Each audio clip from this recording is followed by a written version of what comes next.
Well, today we are in Proverbs chapter 12. And as you turn there, I'd like you to think about our cultural moment. We are in a moment when the sin once called vainglory is prevalent. Now, vainglory is a little different from pride or simply self-seeking ambition. Prideful people say, well, I am the smartest, or I am the wealthiest, or I am an awesome athlete, and everyone needs to acknowledge it. The vainglorious person doesn't care if he or she has the reality. They might know they're not the smartest, the most fit, or the wealthiest, but they want others to think that they are. They are about social standing and the approval of the people around them, regardless of the reality that is in them. How do we see this? Well, online, if you look at social media, you'll find van life is very popular. And this is where people take those big vans and they convert them into campers. And some people have made a living of traveling the nation, going to national monuments and posting on social media. It gets them sponsors and products and income, and this is their livelihood. And when you look at the pictures, they're sitting at places like the Grand Canyon with sunsets behind them, and they always look like they're having an amazing, incredible time exploring the country. Well, I read an article that interviewed some of these people, and they said, look, if you're thinking about van life, at the very least, just try downsizing your home first and see if you can take it. And they interviewed two couples in particular, and one couple had actually split up as they went through living in a van because they couldn't take living in the close quarters. And the other couple said that they fought constantly, that getting those perfect photos took them hours, and that it was a full-time job that had become work rather than fun. So the veneer that they present online is that of an amazing life of travel and leisure. But the reality is hard work, fighting, and living in cramped quarters. Well, how else do we do this? We see it also in some of our homes. There's a blog called McMansion Hell. It's an architecture student, or at least she was, and she looked at homes built in the late 90s and the early 2000s and said, these are not designed homes. These have no architectural style. They're instead collections of status symbols, gigantic pillars that support nothing, vaulted ceilings in bathrooms, vaulted entryways that she referred to as cathedrals of wasted space. And she said you can recognize these homes because their roof line looks like someone dropped a blanket over a collection of blocks rather than a unified roof line. She said you'll see all sorts of random valleys and bump outs to accommodate, the random vaulted ceiling in a bathroom. And she said ultimately they're not an architectural style. They're a collection of status symbols. And more often than not, they're made with very cheap materials that are intended to look luxurious. It's a veneer of luxury without the reality. We see it also in fashion. Some people are very proud to have that Gucci handbag and want everyone to see it. Others are very proud that they shop at Target and Walmart and that they would never touch Gucci. And it's all about the image that you project. And if you think about it, it's a multi-billion-dollar industry to appear young. Everyone wants to appear younger than they are. Everyone wants to appear healthy, whether they are or not. And so we are a nation obsessed with our projected images, our personally constructed veneer of awesomeness. And Proverbs 12 has something to say about this. It calls us to humility, to gratitude, and to valuing the reality more than the show. Let's read together. We begin with a warning in verses 1 to 3. Whoever loves discipline loves knowledge, but he who hates reproof is stupid. A good man obtains favor from the Lord, but a man of evil devices he condemns. No one is established by wickedness, but the root of the righteous will never be moved. Now, as we look at that, we begin with what should be familiar with us in the book of Proverbs. The righteous are those who love knowledge and who accept discipline. And this reminds us of Hebrews chapter 12, which tells us the Lord disciplines those whom he loves like a good father. He doesn't let us just run to the end of our devices and to suffer the consequences. He corrects us and he turns us back to the ways of righteousness. And this tells us that the righteous love discipline because they love knowledge. The rational person who acts like a human made in God's image values knowledge and so loves discipline. But he who hates reproof is stupid, it says. Now, according to Bruce Waltke's commentary on Proverbs, there's a wordplay going on here in Hebrew where the one who is stupid sounds a little bit like the word for an animal. And so it's contrasting the rational man with a brute animal. The rational man accepts discipline and loves knowledge, but the stupid person is like an animal and refuses correction and hates knowledge and just goes on his unknowing way. And so we are challenged here. If we call ourselves righteous, then we had better accept God's discipline. He says that no one is established by wickedness, but the root of the righteous will never be moved. And that's the principle in this passage. No one is established by wickedness. You might look at a veneer, an image of someone's life, and think, I wish I could have that. I wish I could be like that person. Why do those people who do not know the Lord always seem to get ahead? He says, don't worry. The wicked never prosper. He says, no one is established by wickedness. You say, well, yeah, but some people die awfully wealthy being wicked. Well, this goes back to verse 2. A good man obtains favor from the Lord, but a man of evil devices he condemns. The Lord is against the wicked. He is for the righteous. And remember, ultimately, biblically, the righteous are only those who have put their faith and trust in Jesus, who believe that he died for their sins and was raised from the dead, and who have confessed him as Lord. And having confessed him as Lord, now we follow him. And this tells us that those righteous people obtain the favor of the Lord. He establishes us, whereas the wicked will not be established. And oh yes, they may live well in this life, but in eternity, they will not be established. This points back to Psalm chapter 1 that tells us that the blessed man who's not walk in the way of the wicked or stand in the way of sinners or sit in the seat of scoffers, but who delights in the law of the Lord, will be like a tree that blooms, that has a source of water nearby and that is not moved. But the wicked will not stand in the judgment of the righteous. So do not be fooled by the veneer. Even when the veneer is caked in gold and famous, the wicked will not be established for eternity. This brings us into examples, into a description of this kind of life and a warning against it. Verses 4-7. An excellent wife is the crown of her husband, but she who brings shame is like rottenness in his bones. The thoughts of the righteous are just, the counsels of the wicked are deceitful. The words of the wicked lie in wait for blood, but the mouth of the upright delivers them. The wicked are overthrown and are no more, but the house of the righteous will stand. So this begins with a contrast.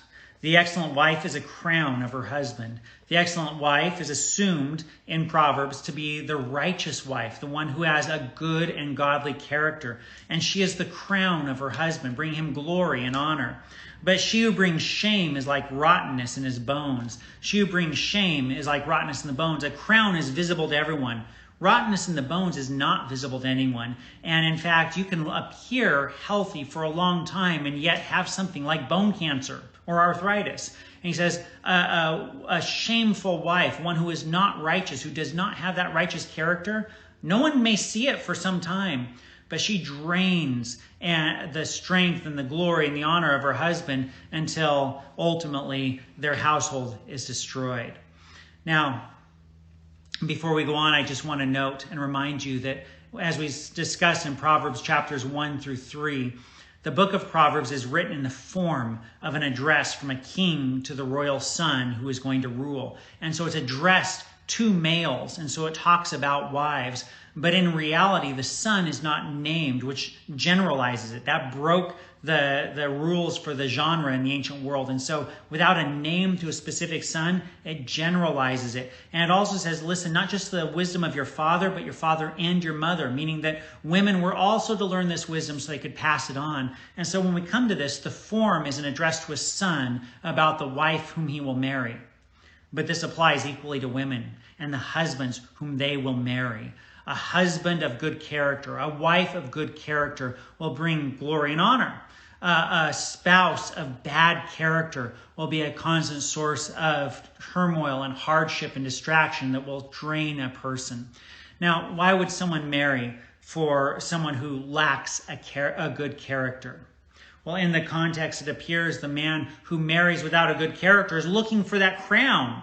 He doesn't receive it. He's looking for social status. He is using the woman he marries to gain social status for his own personal advancement. He doesn't care if the reality is there of a good character. He is marrying so that he'll have a higher standing in the community. Perhaps for her name, perhaps for her wealth. He is marrying to advance himself. And yes, people do that today. Some people marry to advance themselves in the old-fashioned way, looking for money, looking for a good name. Others marry to advance themselves, seeking for financial security, a good job. Some people marry to advance themselves because they want sexual satisfaction. Growing up in the church, they know that they can't have that outside of marriage, but they are using another person for their own gain. They see in that other person what they want, and so they use that other person for their own gain. Perhaps even to advance their own personal agenda, their own image. But without the reality of a good character, it will fail. Because the Lord opposes the wicked, but the way of the righteous he establishes. And so he says, don't be fooled by the veneer. Value the reality. Now, we see confirmation that this is about using another person in the next verses. He says, the thoughts of the righteous are just.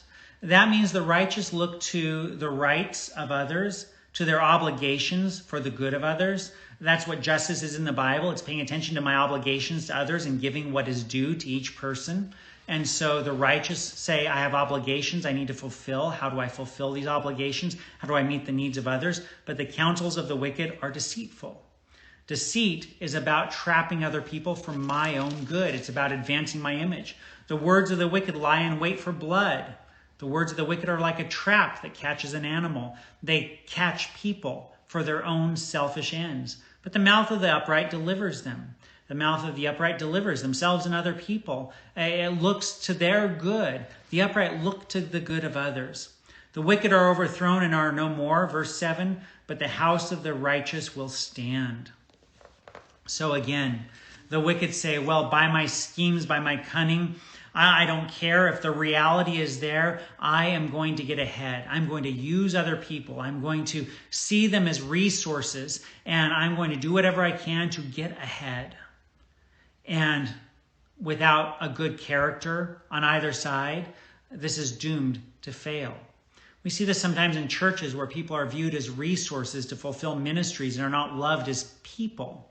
And the church may grow and flourish for a time, and the veneer of a healthy church is there, but because people are viewed as resources, when they can no longer serve, they are no longer loved. We need to love people and not use them. We need to ask, what do I owe to these people? How can I help them and build them up? Not, what do I get out of them? Marriage can be entered into selfishly. What will I get out of this? As opposed to, I love this person and I'm working for the good of my spouse. So many different relationships are entered into where we view the other people as resources to be used. And in the end, that will fail. But a good person obtains the favor of the Lord. We may not be as rich, we may not be as famous, but as we strive to love others well, as we value the reality of godliness and a good character over the usefulness of other people, we'll find so many of those things that we want also added to us. Let's read on, verse 8. A man is commended according to his good sense, but one of twisted mind is despised. So, even among people, one who has good sense is generally commended, but one of twisted mind who uses other people, who presents an image without the reality, is generally despised. And if nothing else at the end, the Lord will return and he will reward his people. And the one of good sense is rewarded and the one of twisted mind is despised. Verses 9 to 14. Better to be lowly than to have a servant, than to play the great man and lack bread. Whoever is righteous has regard for the life of his beast, but the mercy of the wicked is cruel. Whoever works his land will have plenty of bread, but he who follows worthless pursuits will lack sense. Whoever is wicked covets the spoil of evildoers, but the root of the righteous bears fruit. An evil man is ensnared by the transgression of his lips, but the righteous escapes from trouble. From the fruit of his mouth a man is satisfied with good, and from the work of a man's hand comes back to him. All right, so we look at this, we find again a warning against the veneer and a challenge to value the reality. Better to be lowly and have a servant than to play the great man and lack bread. Better to work hard, to accept your place, to be grateful to God, and to have your basic needs met than to always be demanding more, than to be putting up a show that is not real, and to live in fear of having someone puncture the veneer and see the lack of reality behind it. Better to be honest and to present yourself honestly than to present yourself as better than you are and run the risk of being caught. Better to be lowly and to have your needs met than to throw everything into appearing great so that you lack even basic bread. The reality is what matters. Don't pursue the image at the cost of everything else. Value the reality. And ultimately, those who value the reality will be commended by people and by God, because that genuine character is there. The hard work is there. The reality is there. It says, whoever is righteous has regard for the life of his beast, but the mercy of the wicked is cruel. Now, Bruce Waltke, again, in his commentary, gives the example of the farmer who says, well, I'm merciful to these chickens. I give them the best feed there is, but who does so while keeping them in inhumane conditions and gives them feed only so they will produce the maximum number of eggs or meat possible. He views them as mere resources to be used up, not to be treated well. He says, whereas on the other hand, the righteous view their animals not merely as resources, but as those creatures made by God and loved by God. And so he treats his animals with mercy. And I know someone will say, well, we eat animals. How can you be talking about mercy to animals? Well, I was just recently listening to two men debate a certain topic, and the one pointed out that in the ancient pagan world, you would eat parts of animals while they were still alive in certain rituals. They had the lifeblood in them. But the Jews were commanded not to eat animals that were alive. They were not to eat those with the lifeblood still in them. And that actually kosher eating results in a fairly quick and merciful death for animals. And so we humans don't act like animals in how we kill and consume other things, but we're merciful even there. And so the righteous views animals the way that God does, as creatures with their own integrity, to be cared for, even as we humans rule over them. And the commentary pointed out that those who treat animals well because God loves them will likely treat humans well because they are made in God's image. Whereas the one who is cruel to animals because he sees them only as resources will likely treat humans made in God's image no better because he will see only resources for his own personal advancement. And so again, we are called to be humble, to love others and to look to their good, and not merely to establishing our own personal image. Give up the veneer of a personal image and instead seek the reality of a godly character. And as you seek the reality of a godly character, let God be the one to take care of bringing you notice, of rewarding you, of advancing you. He says, the wicked covets, 11, whoever works his land will have plenty of bread, but he who follows worthless pursuits lacks sense. So there again, the person who is humble enough to work hard at whatever the Lord sets before him will likely have his basic needs met. But the person who says, no, I can't work that job, that's below me. I want a certain kind of life. I want to appear a certain way. I can't stand to be seen doing this. He says, who pursues all kinds of things? Well, that person's going to ultimately come to nothing. He lacks sense. Be humble. Value the reality. Work hard. Be willing to work hard. Don't worry about your own personal image, but instead seek a godly character, work hard, and trust the Lord with your own personal image. He says, the wicked covets the spoil of evildoers, but the root of the righteous bears fruit. The wicked want easy, quick riches, fame, all the things of evildoers. But remember, no one is established by wickedness. There's a challenge to see through the veneer to the emptiness behind it. Whenever you're tempted to envy the wicked, look beyond the veneer and recognize there's emptiness behind it. And if nothing else, the Lord is against that person. And so value the reality of a godly character, a godly outlook on life, and know that as you follow Jesus, the Lord is on your side. From the fruit of his mouth, a man is satisfied with good, and the work of a man's hands comes back to him. As we humbly accept God's assignment for us in our lives, the circumstances he has placed us in, as we work hard, as we don't worry about our own personal image, but instead we simply strive to live godly lives, to, as we are told in the New Testament, live quiet, humble lives, working hard with our hands so we have things to share with others.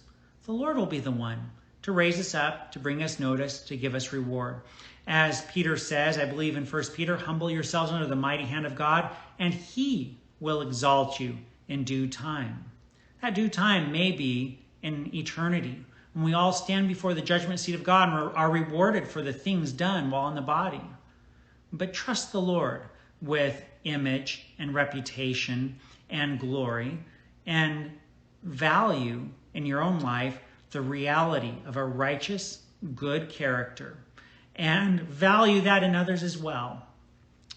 Don't look to see how you can use others. Don't view others as resources, but instead love people, work for their good, and value the realities of love and a good character, and trust God with the rest.